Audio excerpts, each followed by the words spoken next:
Do you want more success, more growth, more results? Then it's time for the Boundless Success Accelerator from the Modern Observer Group. This isn't your average coaching program. It's where top performers come to dominate. Weekly group sessions, on-demand coaching, a community that's got your back, and a power-packed library of tools to supercharge your business and career.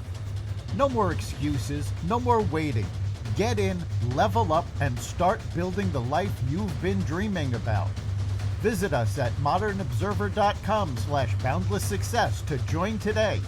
Let's get you to the next level. We're here because the news is being distorted. We're here because people are being inundated with misinformation on social media. We're here because people are being judged guilty until proven innocent. We are fighting back with facts. This is not a safe zone, so buckle up, Buttercup. This is the raw, naked truth.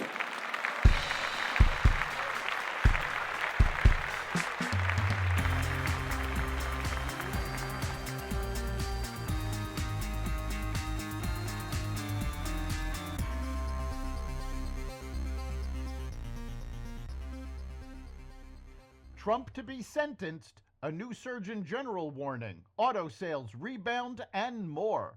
Welcome to the Raw Naked Truth. I'm your host, Eric Lopkin, and here's the news you need to know. President-elect Trump's bid to toss his conviction in his New York criminal hush money case was denied on Friday.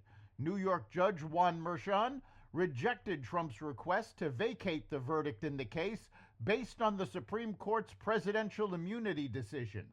Sentencing is set for January 10th at 9:30 a.m., with the president-elect having the option to appear in person or virtually.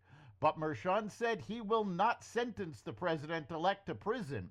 Merchan wrote in his decision that he is not likely to, quote, impose any sentence of incarceration, unquote, but rather a sentence of an unconditional discharge, which means there would be no punishment imposed. New York law states that a sentence must be rendered before a defendant is allowed to appeal a court ruling. The New York Appellate Court has indicated that Judge Merchan made several reversible errors, and it is likely to throw out Trump's conviction altogether. Trump will be sworn in as the 47th President of the United States on January 20th. The new Republican Congress charged into Washington on Friday, eager to proclaim a new era of governance and get to work on its fresh electoral mandate. But the drama that briefly clouded the normally ceremonial vote to pick a speaker foreshadowed the continuing challenges ahead for a party with a thin House margin. Mike Johnson, the Louisiana congressman and erstwhile House Speaker, managed to win his gavel back on the first ballot as the newly elected House of Representatives convened for the first time. It was a promising sign for the Speaker and his party's chances of maintaining unity and getting things done. Yet several arch-conservative members initially withheld their votes during the roll call in the House chamber, and 3 Republicans initially cast protest votes for other candidates, a move that sparked a frenzied round of talks between Johnson allies and the holdouts, and a late intervention by President-elect Donald Trump. Within an hour, 2 of the 3 representatives, Ralph Norman of South Carolina and Keith Self of Florida, had flipped their votes to Johnson, giving him the majority and the speakership. Representative Thomas Massie of Kentucky remained unmoved. Many GOP members viewed the momentary revolt as a shot across the bow from the perpetual troublemakers of the House Freedom Caucus. It's tough to save a country, Representative Tony Gonzalez wrote on X, when Republicans can't get out of our own way. President Biden blocked the sale of U.S. steel to Japan's Nippon Steel, fulfilling his pledge to keep the storied steelmaker domestically owned. Biden's decision comes after the Committee on Foreign Investment in the U.S., a federal interagency panel, spent months reviewing the $14.1 billion deal for potential national security risks. In an order Friday, the White House required the companies to abandon the deal within 30 days unless CFIUS agrees to extend the timeline. We need major U.S. companies representing the major share of U.S. steelmaking capacity to keep leading the fight on behalf of America's national interests, Biden said in a statement. President Biden awarded the Presidential Medal of Freedom to former Secretary of State Hillary Clinton and left-wing billionaire George Soros.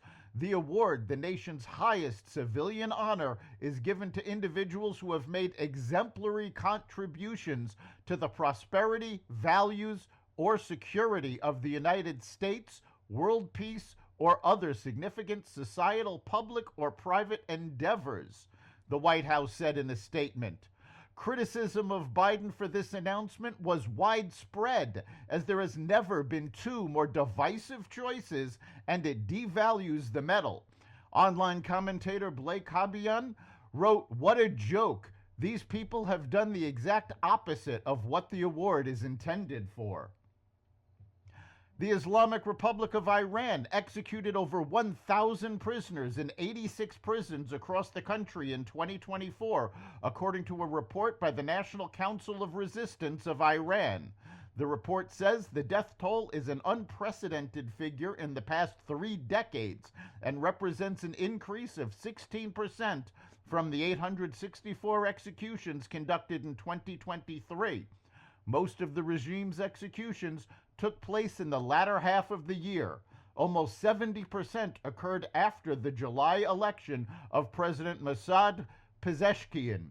About 47% took place in the fourth quarter of 2024, when the regime faced severe defeats in the region and mounting economic and social crises, according to the NCRI. Maryam Rajavi, the president-elect of the NCRI, said that the series of executions represents a desperate attempt to prevent the uprising of an angry populace who will settle for nothing less than the regime's complete overthrow. These medieval crimes, however, double the resolve of Iran's youth to topple the religious dictatorship. The U.S. Surgeon General has released a new advisory warning of alcohol-related cancer risk. Dr. Vivek Murthy issued the guidance on Friday following research that has linked alcohol to at least 7 types of cancer. Alcohol consumption has been named as the 3rd leading preventable cause of cancer in the country, the advisory noted, with tobacco and obesity taking the top 2 spots. New York City became the first in the country to introduce congestion pricing. From now on, most drivers entering Manhattan on 60th Street or below will be charged $9, but combined with the cost of crossing into the borough by tunnel or bridge, and depending on whether one has an Easy Pass or uses toll by plate, it could be more like $27 and even higher for trucks and larger vehicles. The plan was approved in 2019 as part of the state's budget, but was subject to further delays. Governor Kathy Hochul waited until after the November 5th election to move forward with the unpopular charge. Small business owners, firefighters, and plumbers told the New York Post that the pricing is deeply unfair and amounts to being taxed to work in Manhattan. Freddie Mac's latest primary mortgage market survey, released Thursday, showed that the average rate on the benchmark 30-year fixed mortgage jumped to 6.9%, up from last week's reading of 6.85%.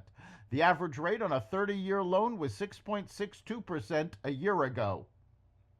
Both General Motors and Ford Motor Company on Friday reported their best annual U.S. new vehicle sales since 2019, prior to the impacts from the coronavirus pandemic and years-long supply chain problems. Those results are in line with industry-wide expectations for automakers.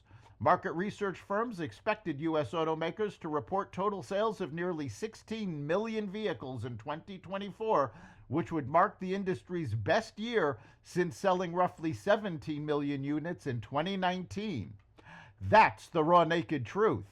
You can catch every episode of the Raw Naked Truth at xvadio.com, the Apple Podcasts app, YouTube, Rumble, Spotify, iHeartRadio, Audible, Amazon Music, and other platforms that respect freedom of speech. We'll see you next time.